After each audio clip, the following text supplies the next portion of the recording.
दोस्तों, कुरुक्षेत्र के युद्ध क्षेत्र को विशाल सेनाओं के आवागमन की सुविधा के लिए तैयार किया जा रहा था। उन्होंने हाथियों का इस्तेमाल पेड़ों को उखाड़ने और ज़मीन साफ करने के लिए किया। ऐसे में ही एक पेड़ पर एक गौरैया अपने 4 बच्चों के साथ रहती थी। दोस्तों, जब उस पेड़ को उखाड़ा जा रहा था तो उसका घोंसला ज़मीन पर गिर गया, लेकिन चमत्कारी रूप से उसकी संतानें अनहोनी से बच गई। दोस्तों, लेकिन वो अभी बहुत छोटे होने के कारण उड़ने में असमर्थ थे।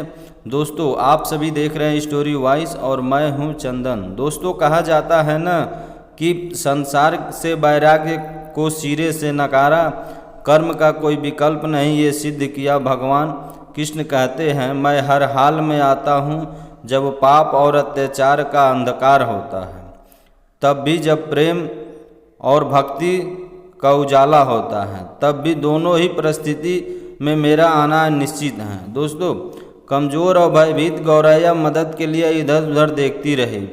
तभी उसने कृष्ण को अर्जुन के साथ वहां आते देखा। वे युद्ध के मैदान की जांच करने और युद्ध की शुरुआत से पहले जीतने की रणनीति तैयार करने के लिए वहां गए थे। दोस्तों, उसने भगवान श्री कृष्ण के रथ पर पहुंचने के लिए अपने छोटे छोटे पंख फड़फड़ाए और किसी प्रकार भगवान श्री कृष्ण के पास पहुंची। उसके बाद गौरैया ने बोली, हे कृष्ण, कृपया मेरे बच्चों को बचाएं, क्योंकि लड़ाई शुरू होने से पर कल उन्हें कुचल दिया जाएगा। दोस्तों, सर्वव्यापी भगवान बोले, मैं तुम्हारी बात सुन रहा हूँ, लेकिन मैं प्रकृति के कानून में हस्तक्षेप नहीं कर सकता। तब फिर गौरैया ने कहा, हे भगवान, मैं जानती हूँ कि आप मेरे उद्धार करता हैं। मैं अपने बच्चों को भाग्य को अपने आपके हाथ में सौंपती हूँ। अब यह आपके ऊपर है कि आप उन्हें मारते हैं या उन्हें बचाते हैं। दोस्तों, काल चक्र पर किसी का बस नहीं है। श्री कृष्ण ने एक साधारण व्यक्ति की तरह उससे बात की, जिसका आशय था कि वह ऐसा कुछ भी नहीं था जिसके बारे में वो सब कुछ भी कर सकते थे।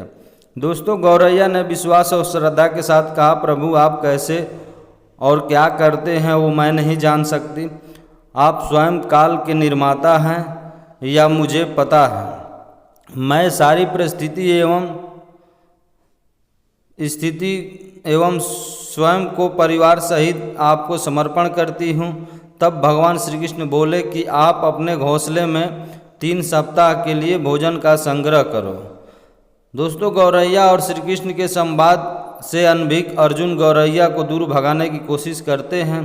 गौरैया ने अपने पंखों को कुछ मिनटों के लिए फुलाया और फिर अपने घोंसले में वापस चली गई। 2 दिन बाद संघ के उद्घोष से युद्ध शुरू होने की घोषणा की गई। दोस्तों, श्री कृष्ण ने अर्जुन से कहा कि आपने धनुष और बाण मुझे दो। तब अर्जुन चौंक गए, क्योंकि कृष्ण ने युद्ध में कोई भी हथियार नहीं उठाने की शपथ ली थी। इसके अतिरिक्त अर्जुन का मानना था कि वह ही सबसे अच्छा धनुर्धर है। मुझे आज्ञा दे भगवान, अर्जुन ने दृढ़ विश्वास के साथ कहा, मेरे तीरों के लिए कुछ भी अमोघ नहीं है। दोस्तों, चुपचाप अर्जुन से धनुष लेकर श्री कृष्ण ने एक हाथी को निशाना बनाया, लेकिन हाथी को मार के नीचे गिराने के बजाय तीर हाथी के गले की घंटी पर जा टकराया और एक चिंगारी सी उड़ गई।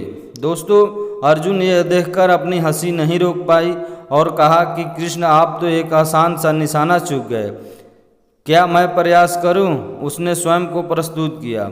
दोस्तों, उनकी प्रक्रिया का नज़रअंदाज करते हुए कृष्ण ने उन्हें धनुष वापस दिया और कहा कि कोई और कार्रवाई आवश्यक नहीं है। लेकिन केशव, अपने हाथों को क्यों तीर मारा? अर्जुन ने पूछा।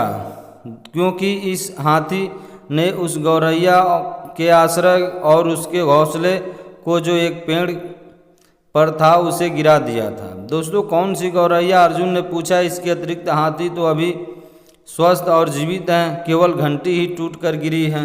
अर्जुन ने सवाल को खारिज करते हुए कृष्ण ने उनसे शंख फूंकने का निर्देश दिया।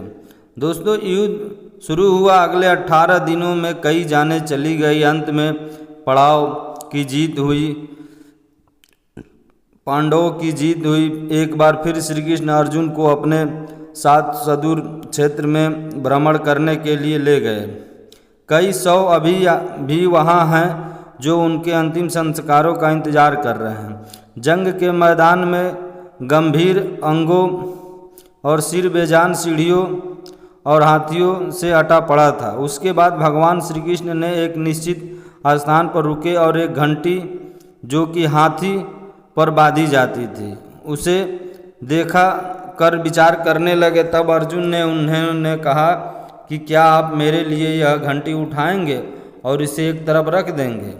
तो अर्जुन के लिए निर्देश बिल्कुल सरल था, परंतु अर्जुन ने समझ नहीं आया। आखिरकार विशाल मैदान में जहाँ बहुत सी चीज़ें को साफ करने की ज़रूरत थी, वहाँ श्री कृष्ण उसे धातु के एक टुकड़े को रास्ते से हटाने के लिए क्यों कहेंगे।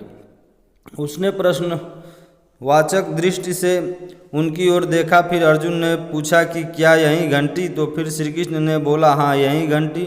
कृष्ण ने दोहराया, यह वही घंटी है जो हाथी की गर्दन पर पड़ी थी जिस पर मैंने तीर मारा था। अर्जुन बिना सोचे किसी और सवाल के भारी घंटी उठाने के लिए नीचे झुका।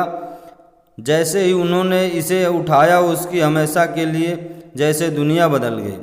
दोस्तों, एक दिन 1, 2, 3, 4 और 5 4 जीवा पक्षियों और उसके साथ एक गौरैया उस घंटी के नीचे से निकले। बाहर निकल के माँ और छोटे पक्षी कृष्ण के इर्द गिर्द मंडराने लगे एवं बड़े आनंद से उनकी परिक्रमा करने लगे। 18 दिन पहले काटी गई एक घंटी ने पूरे परिवार की रक्षा की।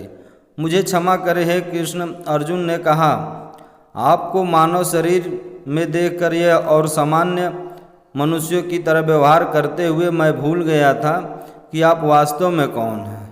दोस्तों, आइए हम सभी तब इस घंटी के नीचे विश्राम करें और जब तक ये घंटी हमारे लिए कोई उठाने न आ जाए।